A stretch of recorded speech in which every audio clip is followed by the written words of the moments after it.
before we kick this off, would like to sort of give a little overview on the fintech market and where we're at today and where we see opportunities moving into the future.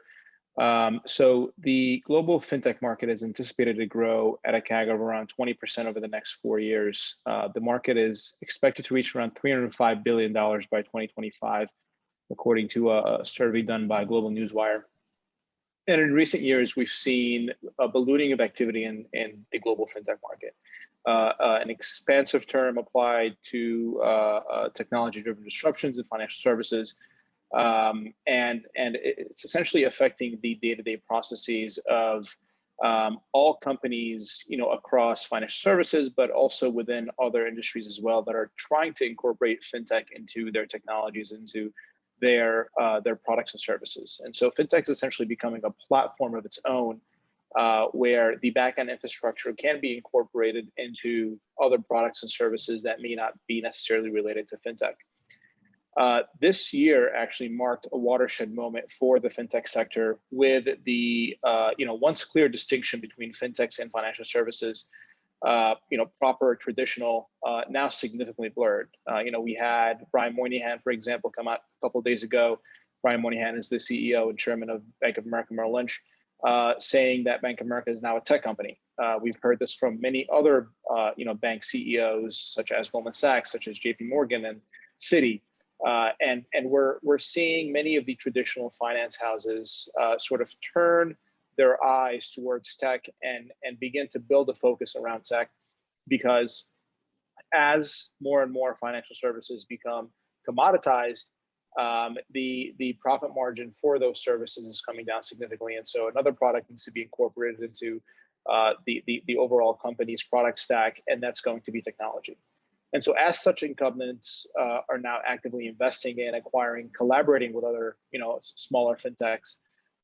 Consumers are also going to turn to digital forms of managing their finances. Today we're seeing digital-only banks and other fintechs sort of pose a threat to traditional banking institutions. This is now becoming a smaller threat again, as many of these acquisitions take place. Large banks acquiring smaller fintechs or partnering with smaller fintechs. But many of the larger banks are also, as they sort of boost their technology stack, beginning to form their own quote unquote internal fintechs within the bank. Where there's multiple technology products that are being incorporated into the bank and the services that the bank provides. So when it comes to the different sectors, right, we're seeing that big tech companies are diving into wealth management into the coming years. We're seeing Amazon, Google, and Microsoft and such already building digital infrastructure that's required by wealth managers. And almost 3/4 of global high net worth individuals say that they could adopt wealth management services from big tech companies. Robo-advisors, on the other hand, are seeing mass adoption as well. And that adoption is set to continue growing into the future, presenting an opportunity for fintechs and incumbents alike.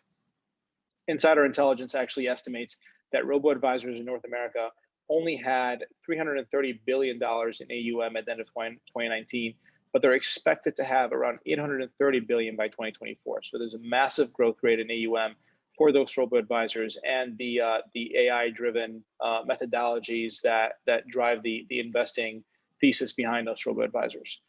Lastly, I think that when we focus on fintech adoption, the rising fintech adoption will spur further national regulatory initiatives in China and across the globe equally, improving the competitiveness of China's already advanced fintech ecosystem.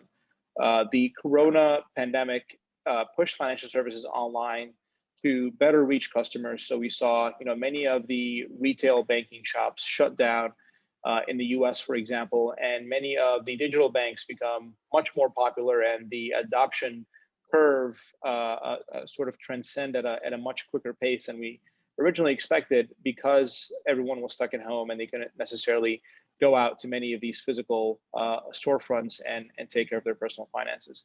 And so we're seeing that happen across the globe equally.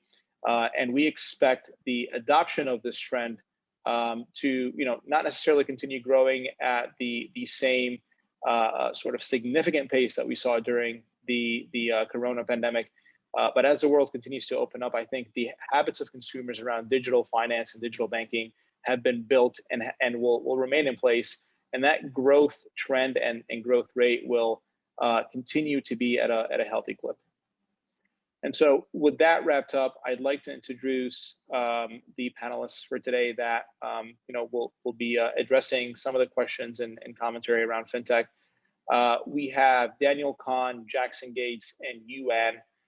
Dan currently leads the global finance division of Plaid, which is one of the largest fintech companies in the world today. He also has experience at BCG, Google, and Kiva. And Dan, comes from a Wharton MBA, MPA at Harvard Kennedy, and a BA at Tufts. So some very top institutions. Thank you for joining us, Dan. Next up, we have Jackson Gates, who is an investor at Manresa Ventures. Jackson invests in early stage teams that are designing products and services to solve important problems within the fintech and payment space. And his investments are essentially enabling data privacy, identity, and fraud mitigation, but they're also enabling payments across the board as well. Jackson graduated from Stanford University with an MBA degree. And last but certainly not least, we have Yue An, who is Director of Quantitative Markets at Affirm. If you all noticed that Affirm went public a few months ago. And Yue An is a graduate of Peking University with dual degrees in finance and mathematics, and also is a Wharton MBA grad. I'm sure Daniel and Yue An know each other very well. She previously worked at Deutsche Bank, Bank of America, and Citi, and Cornerstone Research as well, researching different aspects of our financial world.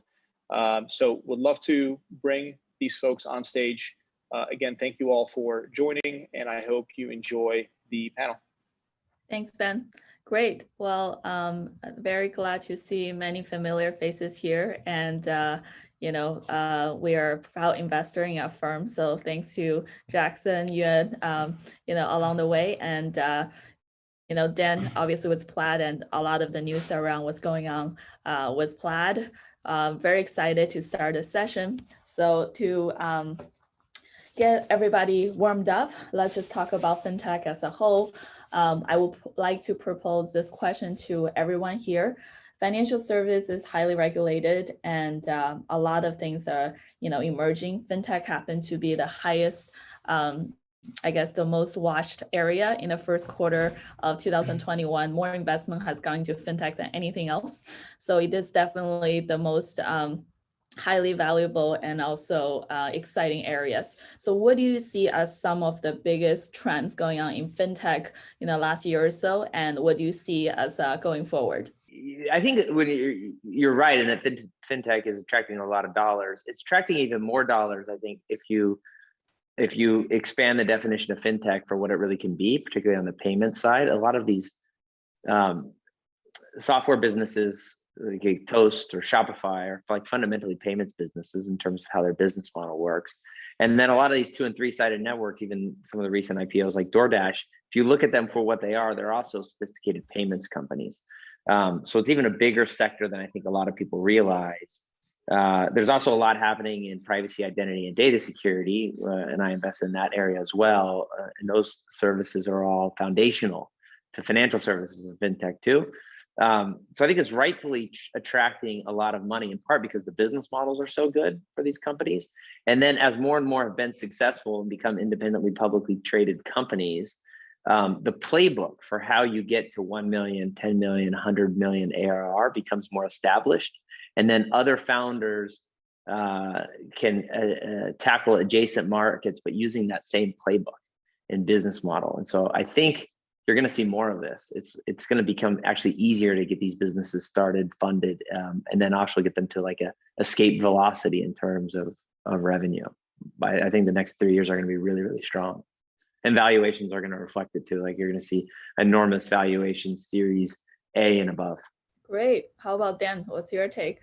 I mean, obviously a little bit biased sitting here as like, the infrastructure layer, but what Jackson said is spot on. Like if you compare how long it takes companies that are building on Plaid to go from 0 to 10,000, 100,000 or 1 million customers, it's happening much more quickly than it was in 2016, 17, 18, or 19. And what that means is that, we have efficient distribution channels, we have efficient building blocks at the infrastructure layer. It's then really incumbent on the folks who are building direct to consumer or direct to small business type of fintech companies to figure out the business model. And I think that's going to be the interesting part over time, because certainly like there's lots of companies that have tried to, I think I said at one point, get big or die trying.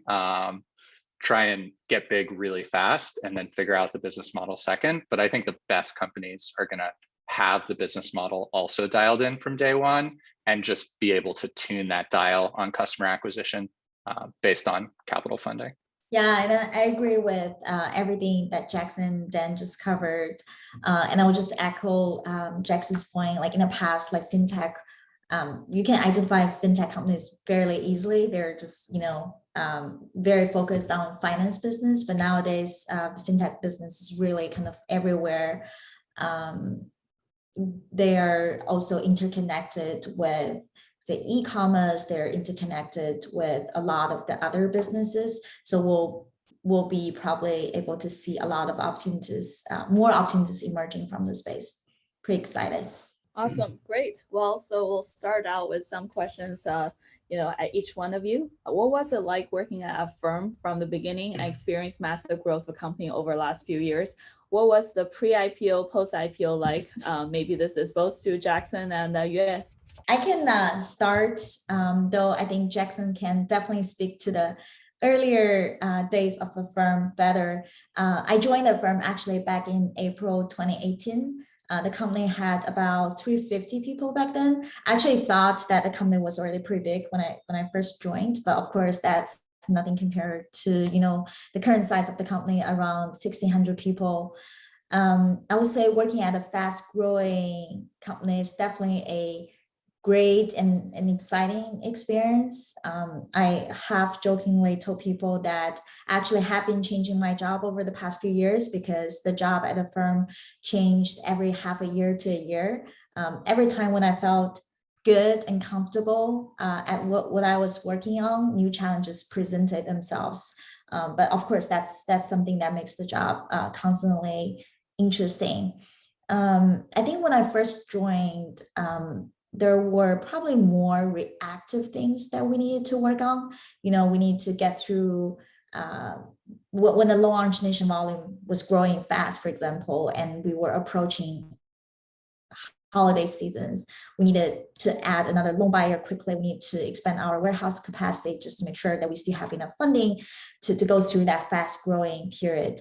I would say now things are definitely more scaled, and the focus becomes more on how we can make sure that we can scale the business efficiently, how we can optimize the business more. So for example, from the funding investor perspective, we now have a lot more funding partners in our ecosystem. So how can we manage all these partners or the relationships without linearly scaling our team? And we know we're kind of well received among the funding partners. So how can we make sure that we have the most optimal funding strategy to take into consideration, for example, like liquidity, contribution, the profitability piece of it. So a lot of focus has shifted there. But I would say what's unchanged is the entrepreneurial spirit that the company still has, despite all the growth in business and headcount. So people still have the mentality of wearing multiple hats and show a great sense of ownership and responsibility. And the company still has certain kind of mechanisms in place to encourage that early stage innovation and enable people to make impacts quickly. As for the pre-IPO versus post-IPO changes, I would say for the most part, it hasn't really changed things. In terms of how we think about the long-term strategy or business. The leadership team emphasized a lot on execution, making sure that we're not paying too much attention to all the things, all the noise come in the market. Instead, we just focused on execution and delivering value to our merchants, consumers, and partners. I would say operationally, obviously, IPO is a big event, and it definitely changed things. From an operational perspective, say financial reporting, we need to make sure that we can execute on that. And then from, say, a talent acquisition perspective, it is a good opportunity for us to attract talents that are interested in, being compensated by the publicly traded stocks. And also, I think it's a positive factor for corp dev activities as well. Great. Jackson, would you like to add to that? Yeah, sure. I'll add a bit, maybe some for perspective for some of the viewers here. I've been on a couple of different sides of this. I'd started a company that Affirm acquired, and so I joined in there in 2016. I run corp dev efforts for both Affirm and Pandora, acquiring other startups. I helped build a Pandora Media 2008 to 2012. We took that company public. And then I started my career on the venture side. Now I do that again full time. So I've been on all pieces of this. I think and I'm curious what Dan would say, as Plaid's gone through, a really hyper growth cycle since Dan's met. I met Dan, I think, when he kind of first joined the company, also around 2016. The rub is this: when you get something working as a startup, this flywheel does start to spin. You gain a lot of momentum there. Then there are all these other ancillary opportunities that people want you to tackle. And this is like expanding your sphere of influence, circles around the company in areas where you could become something even bigger. And sometimes people try to like match on a larger vision to like an earlier success with a product, right? And companies like Twilio have gone through this very successfully. Salesforce has gone through this transformation too, where it's more than just like CRM software. And Affirm was wrestling with this too. Is Affirm a bank? Is it going to be this new brand for millennials? New closed loop payment systems? Like, what are the other financial products? And so you ask yourself, what's next? What's next? What's next? At the same time, this is usually happening at the time when you're reaching like breakout momentum with your core product, and you need to invest in that more heavily than ever. And more often than not, it's this core product though that for decades propels the company forward. This is the same with Facebook, with Google, with most of these successful companies. And so managing these potential distractions, which also present opportunities for like a new vector of growth for the company, some of which pull the company in different areas, matching that against applying resources to this core business where you have an opportunity to create an unassailable position in a profitable market where you can own 70% plus market share. Those things really tug at a company. And it's that like sophomoric stage for a company that's really, really difficult to manage. More often not, the answer is to spend more time on working on what's actually working now and less looking over your shoulder at what might be a bigger opportunity. But there's some exceptions. Like if Uber had never went, fully behind Uber X as the future of that company, when they saw Lyft moving into that model, they would certainly not be the company they are today. They'd probably have been acquired at this point. So you have to apply judgment as a founder, and you have to lean on the executive team to pull you in the right direction. What happens more often than not, though, is your executives pull you in slightly different directions. And so it's this inflection point for a company, whether a good company is really going to become a great company or not. And there's no playbook, but that's like what I've seen it start to feel like within these companies when they reach 100, 200, 300 million employees, and they know they have something special. The question is just how special. Great, thank you. So on the next question, I'd like to ask Dan. So Plaid has overcome many challenges from industry incumbents as it scaled out. What are some of the challenges that you foresee for the company moving forward? And how do you think that Plaid will overcome them? And if you can also comment a little bit about where do you think Plaid can grow from being sort of the enterprise layer here to I think now we're looking at the potential public debut. If you can comment on that. obviously can't comment on the last thing, but some of the things that Yue An and Jackson said really resonate. I think from Yue An, the idea of ownership and needing to maintain that as you get bigger. People are going to own narrower and narrower slices of responsibility, but they still need to feel like owners. We are still obviously compensating people, so they are literal owners of the company. And then Jackson was talking a lot about kind of these physical metaphors. I like them as well. And the way I sometimes think about it is that when you're in the early days, you need people who just have an incredibly high pain tolerance, because what you're trying to do is push the boulder up the hill. And it's like Sisyphus, like that boulder is huge, you're really small, maybe you have a few points of leverage, but it's going to be a pain to get it to the top of the hill.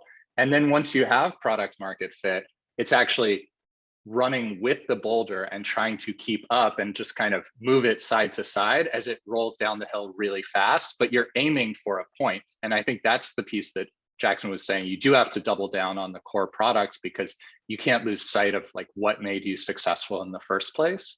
And so I think at Plaid, like we definitely take a portfolio approach. We have some new product bets.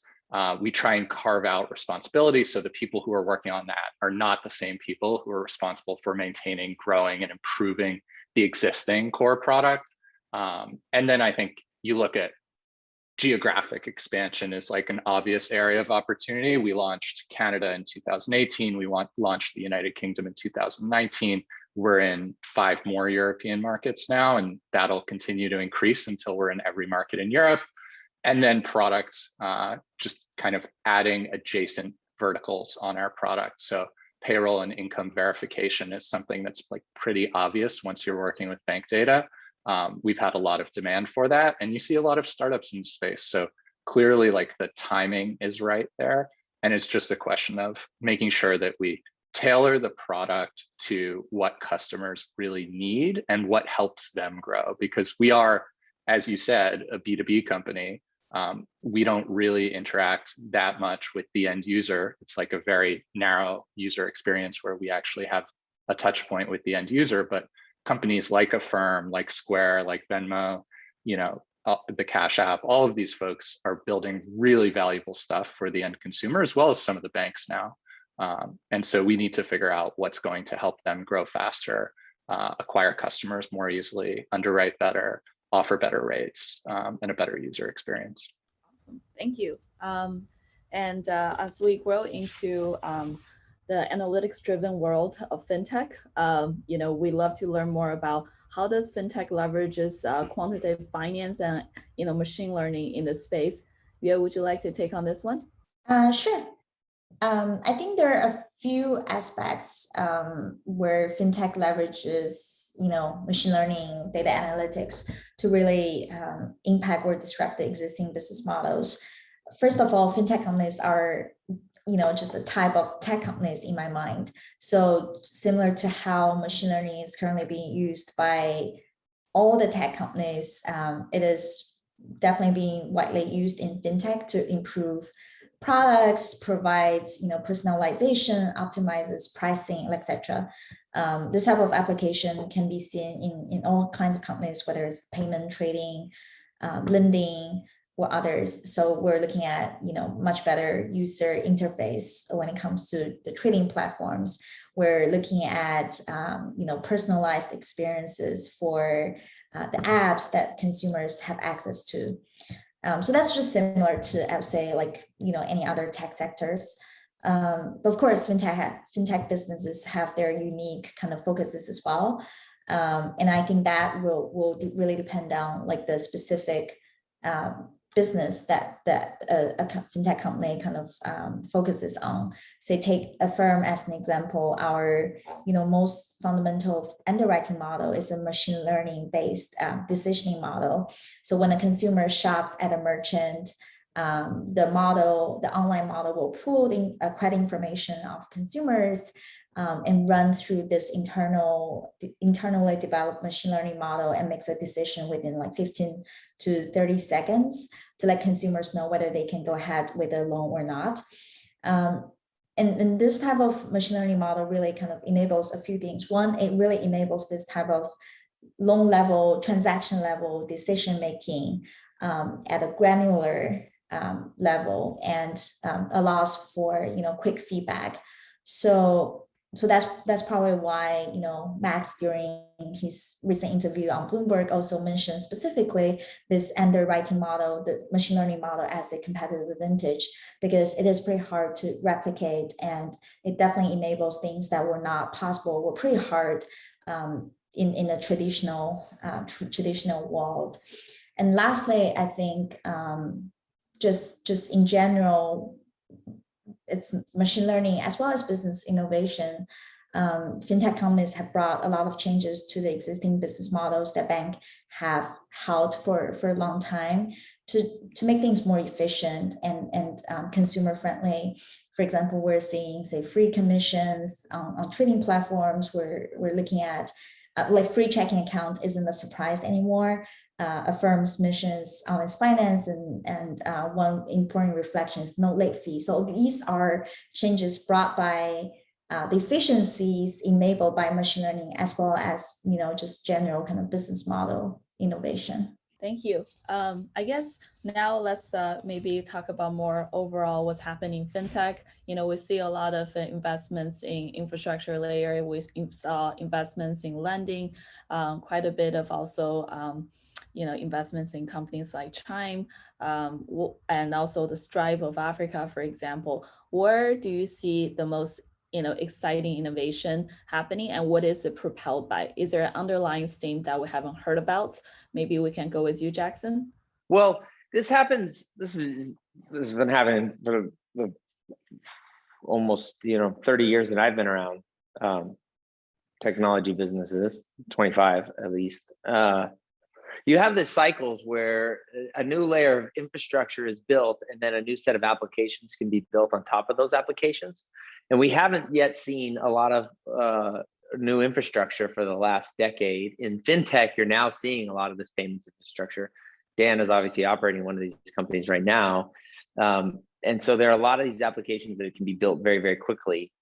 What excites me most, and then there's some people investing in new payments infrastructure, banking as a service infrastructure. I'm probably more skeptical than most. I think a lot of the people building that infrastructure aren't quite sure who they're building it for.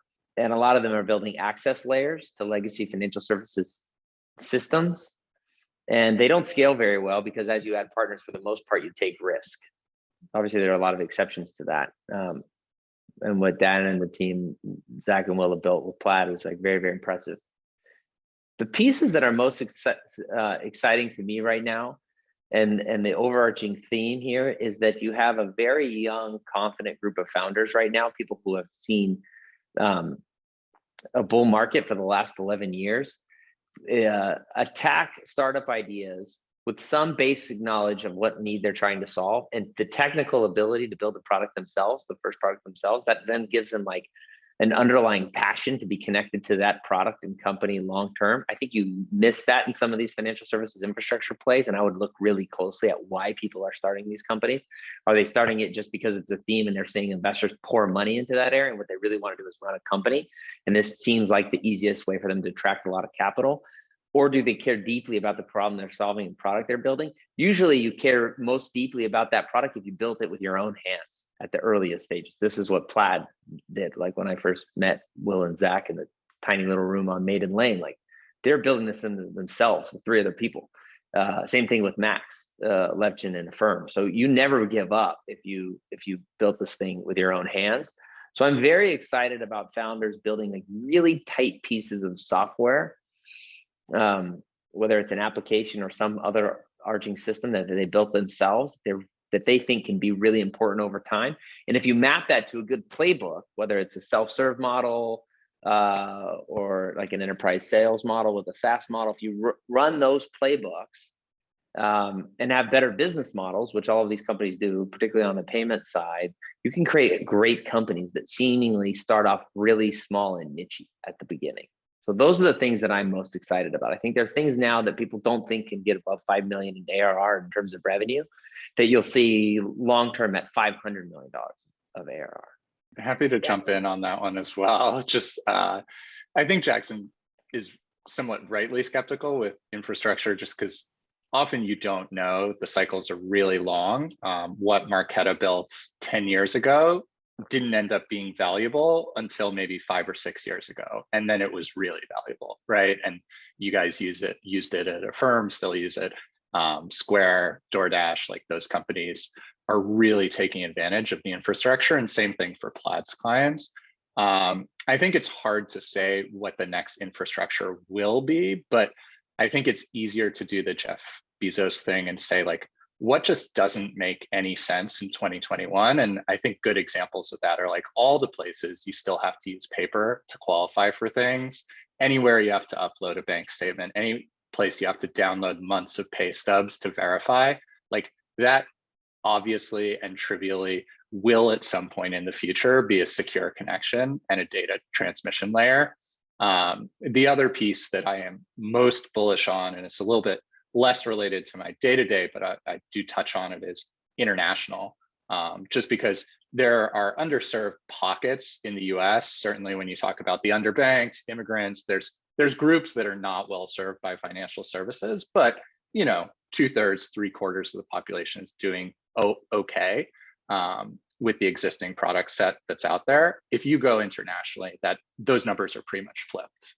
Usually it's 1/3 or less of the population that actually is really taking advantage of traditional financial services. And so the opportunities to build big infrastructure companies that materially change the economy in a place like LATAM or Africa or Southeast Asia is pretty massive. So those ones are really exciting to me for investment purposes.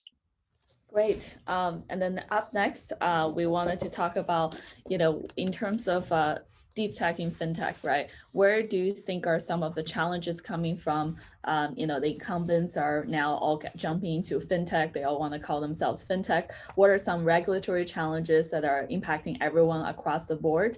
Would you mind just explaining from, your company or what you see in the markets, both from an investor, and I think many of you guys here are operators and investor at the same time. What are some challenges coming our way? I mean, I'll talk a little bit of my own playbook here, but in the US, Section 1033 of Dodd-Frank is something that's been on the books for a long time, about a decade now, but there hasn't been a rule written. And the way that the law works in the US is that Congress writes laws, but then agencies implement them by writing rules. The CFPB is writing a rule this year that says you own your data and you're allowed to share it. That's really exciting for us at Plaid because it just validates like all of the things that we've been doing around putting the consumer at the center from the perspective of control, transparency, and security, and making sure they can opt in.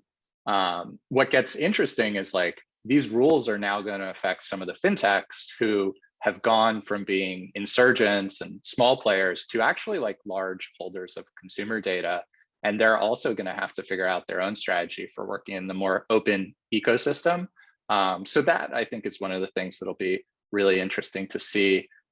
It was also good to see the Biden administration talk last week when they released an executive order about increasing competition in financial services, and that being an explicit goal, both with the 1033 rule writing and some of the other like anti-monopoly activity, which I think the US, we're always going to take a little more hands-off approach, but it's good to know that like the regulators are at least paying attention. If you try and act in an anti-competitive way, there will be somebody there to see about consequences. Jackson, would you like to take on this one too? Yeah, I think there are regulatory risks. Financial services are highly, highly regulated. They're different country by country. A lot of people talk about, oh, when would company X expand into Europe? Europe is not a monolith. Every single company has its different laws and regulations for fintech. Even in the state, we have dramatically different laws and regulations for fintechs. So it's hard to expand quickly, especially globally, because you need to be wary of these regulations. What I think a lot of people underappreciate though is the operational risk and complexity around fintech, and I think that's what prevents the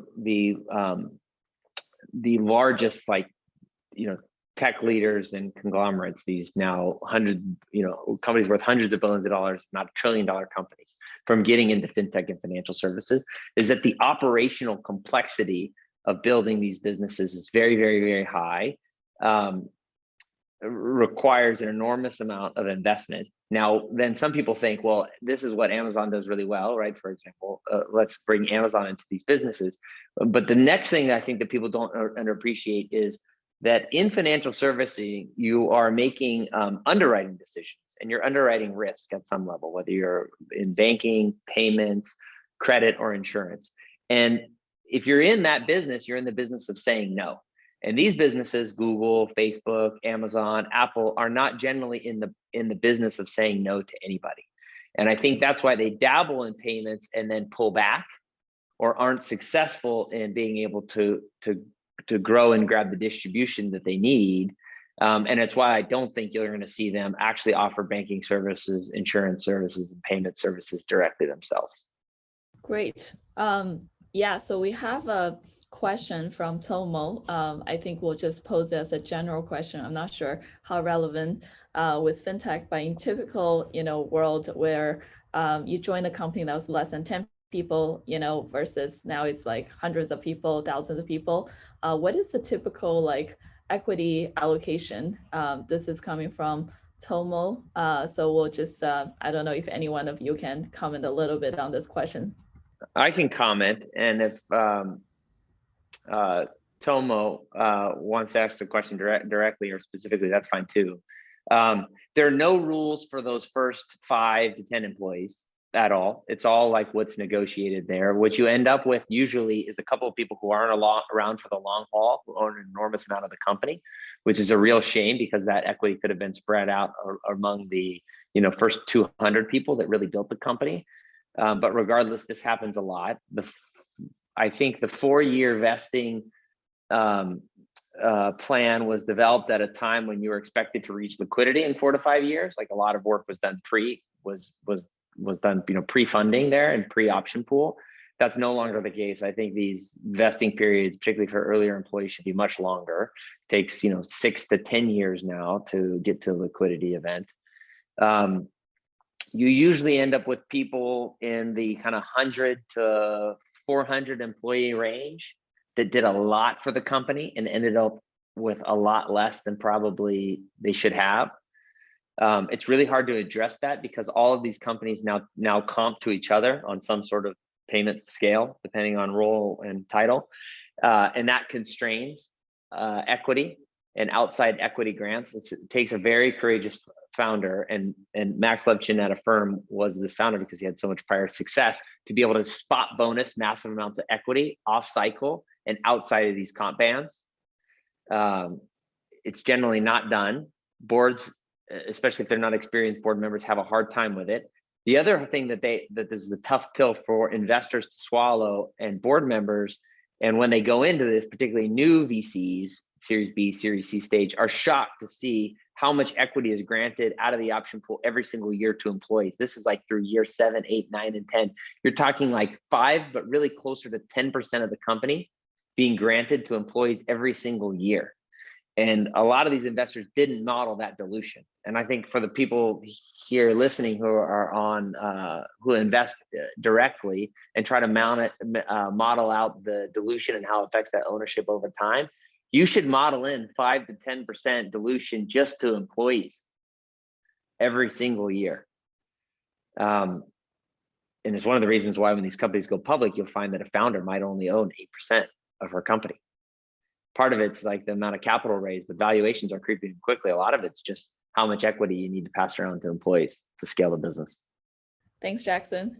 So one of the areas that we find very interesting also is fintech global, progress, where we see a lot of the democratization of finance, right? So what sort of, how do you think we can do this on large scale, and what are some challenges when it comes to, democratizing finance? Is this kind of specific to the globalization of this topic? We can talk about just like overall, investing and financial world where most people didn't have access. Now we are trying to build more and more products where everybody do have access. Buy now, pay later is one thing, but what are the other things that also happening that shows we are moving towards more democratization? I think there are a lot of kind of factors going on here. For example, like as we talked about earlier, like finance services where fintech services are not embedded in a lot of different other services that do have reach to a broader consumer base. So I think that's definitely one area where the business can kind of grow beyond the current population. But there are certain risks, I would say, where barriers around this further kind of democratization. For example, like regulation, as we talked about, is a big one. And then in terms of the global reach of these services, different countries have different infrastructure, different regulatory framework. So sometimes when companies expand beyond border, that needs to be taken into consideration, which could slow down the expansion. Great. Yeah, I mean, just like building on that, I think it's pretty straightforward to say that like we've built a lot of services in the same vein as the analog services, right? So we had checkings and savings and loan accounts, credit card, personal loan, student loan. And honestly, like that's not how people think about their financial lives. It's not like products that you get in a branch. Like you should be able to get point of sale financing when you need it. Obviously, Affirm and folks like that have done a lot to improve that process, but it can still get more seamless from an end user perspective. And then, you know, the regulatory will always lag a little bit, but I think it will catch up to the extent that like what we're building are valuable products and services. And you see this a lot with like international payments, right? Where, you know, you have something like M-Pesa that just took like a completely cash economy and said, let's make it really easy to send money to people peer-to-peer. And then there's stuff that gets built on top of that. So I think we're still actually relatively early days of digitization of financial services. As I said earlier, there's a huge range of people who are not well served. The opportunity is to help those people and better align the interests. That probably means like long-term margin compression on financial services, like it's extracting too much rent today. But if you can grow the market and reduce the margins, like you can still have more profitability globally. Great, thank you. So we're coming to an end to this panel. Are there any last minute, thoughts and insights you'd like to share with our audience today? I'll add one more thing to your last question. When you think about access to financial services and you look at middle income and lower income America, what you find is that people just need more money. So that's another theme. And I think it runs up against a lot of these other themes when people think about democratizing financial services, like people need more money. And so one of the themes that I invest in is small business formation, small business efficiency. Like how do you turn everyone into their own business? How do you help them start a small business? Like wage growth is really, really important to financial services. It is what you end up against when you talk about, providing casualty insurance to consumers and life insurance to consumers and credit to consumers and investment opportunities to consider consumers. A lot of what you find is like people just don't have money for this stuff. Thanks, everyone. Thanks for all the panelists, your time and insights. Really glad to have you here.